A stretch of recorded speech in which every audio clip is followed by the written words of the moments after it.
मेरा नाम सनी रहमान है और मैं बांग्लादेश से हूँ। ज्यादातर लोग मुझे वीडियो ब्लॉगर और कार्टूनिस्ट के हिसाब से जानते हैं। मैं एक एक्स मुस्लिम हूँ। मैं अपने आप को इंसान बताता हूँ और मेरा धर्म इंसानियत है। मैं ज्यादातर जितना भी वीडियो अपलोड करता हूँ वो सारे बंगाली में होते हैं, क्योंकि मेरा जितना भी ऑडियंस वगैरह है सारे बांग्लादेश और कलकत्ता से है, यानी बांग्ला समझने वाले। ये वीडियो मैं हिंदी में इसलिए बना रहा हूँ क्योंकि ये प्रॉब्लम सिर्फ बांग्ला बोलने वालों के नहीं, पूरे हिंदुस्तान के लिए है। पूरे हिंदुस्तान को बताने के लिए मुझे ये हिंदी में बोलना पड़ रहा है। मसला ये है कि मैं काफी दिन से सोशल नेटवर्किंग साइट, फिर यूट्यूब, फिर कई सारे न्यूज पोर्टल जो है उसमें मैं देख रहा हूँ कि 3 तलाक वगैरह, मुस्लिम पर्सनल लॉ बोर्ड, इसके ऊपर बहस चल रहा है। तो सबसे मजेदार चीज मैंने ये नोटिस किया, ये जो मुस्लिम पर्सनल लॉ बोर्ड है वो ज्यादातर औरतों को घेर के लॉ बनाया गया है, यानी औरतों को कैसे यूज किया जाए, औरतों को कैसे हम स्लेव बना के रख सकते हैं। इंडियन कॉन्स्टिट्यूशन जो है उसमें सबसे मजेदार चीज ये है कि अगर कोई खून करता है तो उसको खूनी कहा जाता है, वो मुस्लिम हो, हिंदू हो, कोई भी रिलीजन से हो। लेकिन शादी करने जाए कोई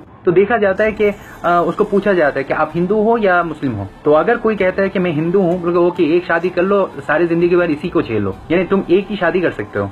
लेकिन अगर कोई मुस्लिम जाता है कि मैं शादी करना चाहता हूँ, बोले ओके, आज एक कर लो और बाकी 3 बाद में आके करके जाना। और मजे का बात यह है कि अगर कोई मुस्लिम अपने औरत को तलाक देना चाहता है, सिर्फ ये बोलने का देरी है तलाक तलाक तलाक, 3 बार तलाक बोल दिया, वो औरत गया, वो मेरा वाइफ है ही नहीं, उसको मैं जानता नहीं, और उसका जो सिक्योरिटी मनी वगैरह है वो देने का जरूरत नहीं है। लेकिन अगर कोई हिंदू अगर अपने औरत को डिवोर्स देना चाहे तो उसको लॉ के थ्रू, इंडियन कॉन्स्टिट्यूशन के थ्रू में जाना पड़ेगा। मुस्लिम पर्सनल लॉ बोर्ड जो है उसमें सिर्फ ये शादी वगैरह का मसला क्यों है, यानी सिर्फ शादी को घेर के क्यों ये लॉ बनाया गया है। शरिया लॉ अगर एस्टैब्लिश करना चाहते हो तो सारे लॉ को इंक्लूड करो ना। यानी ऐसा होना चाहिए कि एक हिंदू अगर खून करता है तो इंडियन कॉन्स्टिट्यूशन के हिसाब से उसको पनिशमेंट दिया जाए।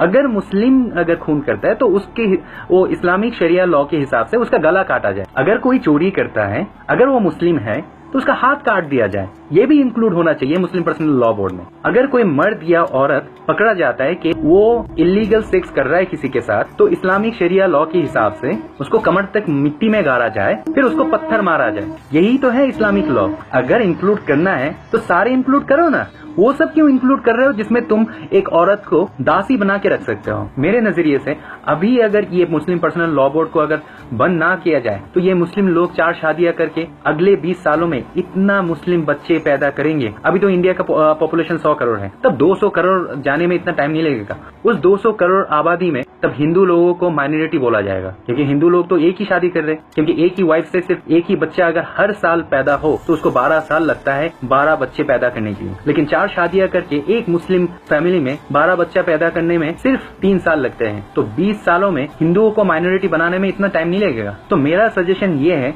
अगर शरिया लॉ अगर एस्टैब्लिश करना है तो सिर्फ औरतों को घेर के नहीं, औरतों को यूज करने के लिए नहीं, सारे शरिया लॉ मुस्लिम पर्सनल लॉ बोर्ड में शामिल करो। जैसे खून हुआ तो गला काटो, चोरी किया तो हाथ काटो, इलीगल सेक्स किया तो कमर तक उसको गाड़ के पत्थर मारो। या तो हिंदुस्तान में जिस तरीके से ये मुस्लिम पर्सनल लॉ बोर्ड लीड कर रहा है उस हिसाब से हिंदू पर्सनल लॉ बोर्ड भी होना चाहिए, क्रिश्चियन पर्सनल लॉ बोर्ड भी होना चाहिए, सिख पर्सनल लॉ बोर्ड भी होना चाहिए, एथिस्ट पर्सनल लॉ बोर्ड भी होना चाहिए। अगर दूसरे रिलीजन का फॉलोअर्स को पर्सनल लॉ बोर्ड बनाने का कोई परमिशन नहीं मिलता तो मुस्लिमों को भी पर्सनल लॉ बोर्ड चलाने का कोई परमिशन नहीं देना चाहिए। मैं सनी रहमान सारे भारतवासियों के सामने गुजारिश करना चाहता हूँ, आप लोग प्लीज ये मुस्लिम पर्सनल लॉ बोर्ड को बैन करने के लिए आवाज उठाएं, क्योंकि शरिया लॉ 1400 साल पुराना है। ये मॉडर्न सोसाइटी के लिए नहीं है। शरिया लॉ जाहिल अरबों के लिए था, यह हिंदुस्तान के लिए नहीं बनाया गया था। शरिया लॉ 1400 साल पुराना है। वो 1400 साल पुराना लॉ को 2016 में एस्टैब्लिश करना पागलपन है। मुस्लिम लॉ बोर्ड को बैन करें। और सारे हिंदुस्तानियों की तरह मैं भी बोलना चाहता हूँ, जय हिंद।